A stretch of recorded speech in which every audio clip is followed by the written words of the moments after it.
Should I be resistance training? Yes. What, even if I'm trying to lose weight? Yes, absolutely.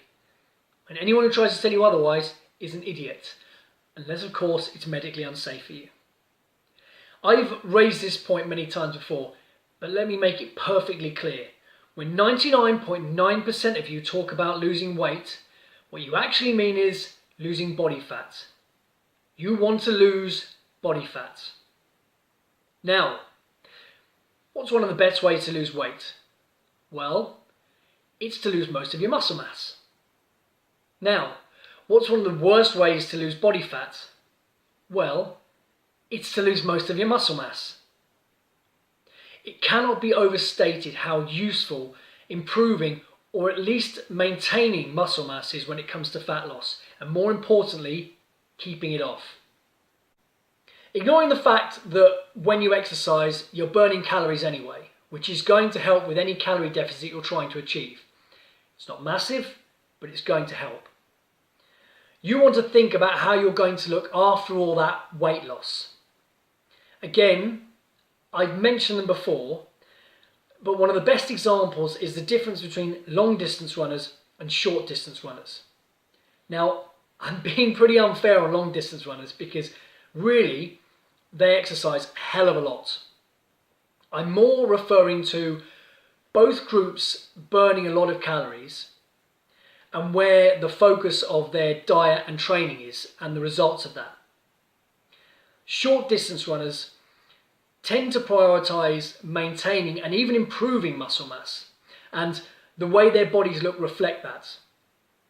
Without a sensible calorie deficit, resistance training, and adequate protein, during a diet, your body is going to be breaking down your muscle mass as well as body fat because it's desperate for energy, and your muscles are a great and accessible source of that energy, and you're not using them enough to stop it. Now, it's true that in a calorie deficit, it's very likely that you'll be losing some muscle mass anyway, but you can certainly reduce that damage as much as possible. But here's the difference between weight loss and fat loss. If you're exercising properly, if you're resistance training, you'll probably be building your muscles.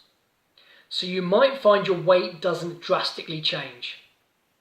However, your body shape will.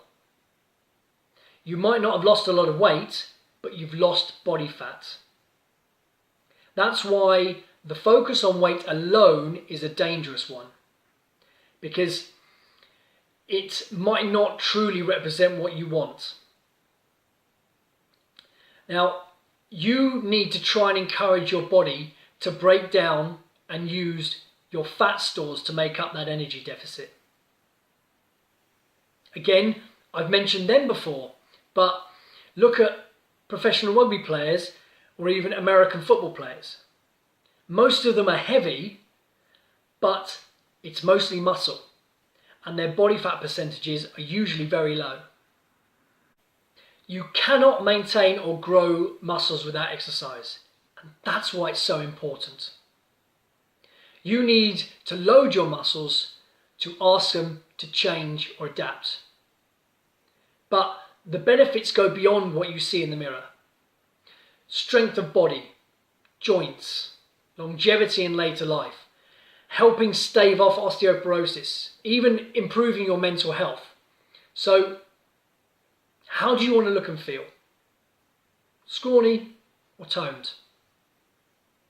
If you want there to be nothing of you, then keep yourself in an energy deficit and do little to no exercise.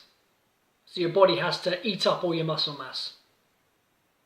But if you want to look more toned or have a more defined physique, feel stronger and fitter, then make sure you're doing your resistance training and getting enough protein in your diet.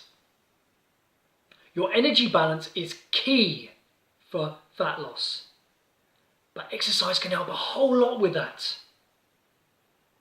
Be safe and sensible with it, and I'll be back again next week.